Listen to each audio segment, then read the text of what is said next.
우리가 잘 아는 대로 요셉은 형들에게 팔렸죠. 비참하게도 애굽의 노예가 됩니다. 하지만 그런 중에도 요셉의 인생을 설명할 중요한 키워드가 있는데, 그것은 하나님이 그와 함께 하셨다는 것입니다. 우리가 어디에 가서 살고 또 어떤 상황에 놓여 있고 또 어떤 사람들 곁에서 사는 것인가, 이것은 날마다 우리에게 처한 아주 중요한 현실적인 문제입니다. 하지만 그렇지 않다는 거죠. 왜냐하면 하나님께서 함께 하시는가? 이것이 모든 것을 결정하기 때문입니다. 보디발의 아내가 요셉을 유혹하지 않습니까? 청년 요셉의 입장에서는 이 천군만마를 얻을 수 있는 인생의 대단한 백을 얻을 수 있는 절호의 기회인 것입니다. 하지만 요셉은 과감하게 이 성적인 유혹을 이겨냅니다. 어떻게 이것이 가능했을까요? 요셉이 선하기 때문에, 성경에 기록될 만큼 그저 믿음의 사람이기 때문에 아닙니다. 무엇이 이것을 가능케 했을까? 이유는 하나밖에 없죠. 하나님께서 늘 나와 함께 하신다는 인식을 요셉이 했기 때문입니다. 하나님께서 함께 하신다? 이 분명한 인식과 그로 인한 믿음은 우리가 오늘도 그래요. 하나님의 백성으로, 그리스도인으로 삶에 있어서 어떤 유혹이라도 이겨낼 수 있게 하는 것입니다.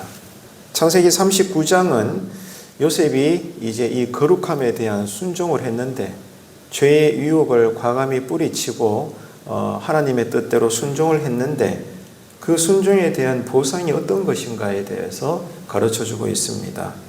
그런데 우리가 분명히 확인해야 될 것은, 요셉이 이 보디발의 아내라고 하는 세상적인 권세, 인생의 중요한 백, 이러한 유혹에 대해서 거룩의 이름으로 강력하게 저항을 했는데, 그 즉시 어떤 보상이 주어지지는 않았다는 것입니다. 우리가 생각할 때는 말씀대로 순종한 만큼, 어려운 가운데서도 계속 예배를 잘 드리는 만큼, 아니면 헌신하고 무언가 결단하고 헌금을 많이 바치고 이러는 만큼 바로 하나님께서 우리에게 합당한 은혜와 복과 인생의 문들을 확 열어주시면 좋겠는데, 사실 그런 것들을 기대할 때가 많죠. 그런데 요셉의 이야기를 읽어보게 되면 오늘 본문도 그렇잖아요. 이 유혹에 대해서 저항을 했는데, 거룩함을 지켜냈는데 그 보상이 바로 주어지지는 않고 있더라는 것을 알 수가 있습니다. 요셉의 순종의 즉각적인 결과는 오히려 즐거운 것이 아니었다는 거죠.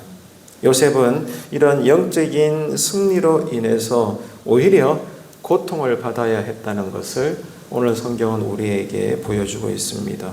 그래서 오늘 우리가 읽은 39장 본문은 우리에게 가르쳐 줍니다. 믿음의 본질이 뭔가?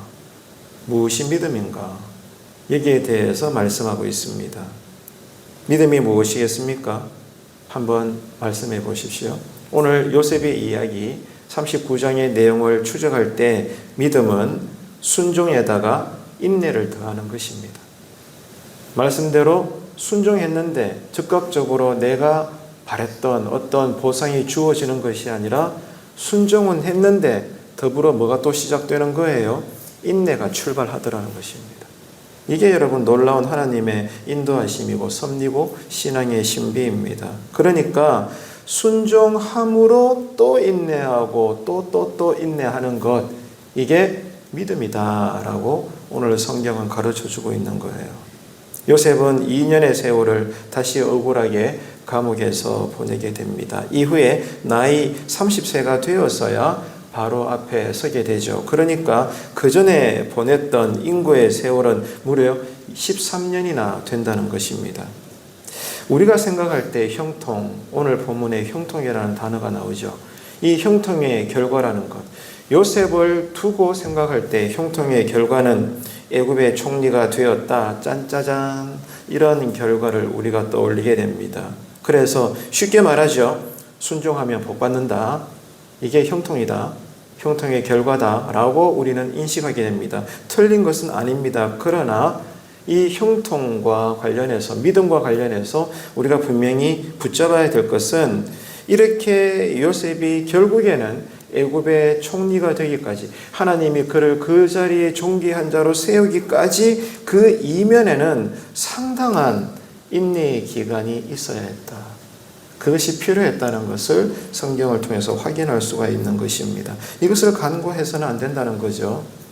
그래서 창세기 39장은 성경이 가르쳐주는 형통함이 무엇인가를 알게 합니다. 오늘 또 우리는 이 단어를 붙잡고 기도해야 됩니다. 하나님, 오늘 또 내가 형통하기를 원합니다. 그죠? 가정으로, 이름으로, 교회의 이름으로, 신앙의 이름으로 우리는 형통함의 복을 받기를 원합니다. 그렇다면 형통이 무엇인가에 대해서 알아야 되겠죠. 형통함은 우리가 겉으로 보기에 예수 이름으로 기도했더니, 예배 드렸더니, 성령 충만했더니, 말씀대로 순종했더니 봐라 역시나 승승장구하네, 이런 것이 아니라는 겁니다. 하나님의 없는 승리는 아무런 의미가 없습니다. 그런 승승장구는 형통이 아니라 오히려 저주가 될 뿐일 수가 많죠. 그만큼 우리는 약합니다. 무언가 풍요롭게 되고 잘 되고 형통함으로 모든 것들이 술술술 풀리게 되면 그때부터 우리는 타락하게 되는 것입니다. 배가 불렀던 거죠. 굳이 하나님을 찾을 이유가 없는 겁니다. 당장 나를 적응게 하는 복의 결과들이 많은 것이니까. 이게 모든 사람들의 연약한 모습인 거죠. 요셉이 애굽에 팔려서 보디발의 집에 종이 된 상황에서 성경은 이렇게 기록합니다. 요셉이 형통했다. 형들에게 죽을 뻔하고 이렇게 내침을 당하고 억울하게 종으로 팔려가서 노예된 삶을 보디발의 집에서 살고 있는데도 성경은 그 과정을 가리켜서 요셉이 형통했다, 이렇게 기록하고 있고요.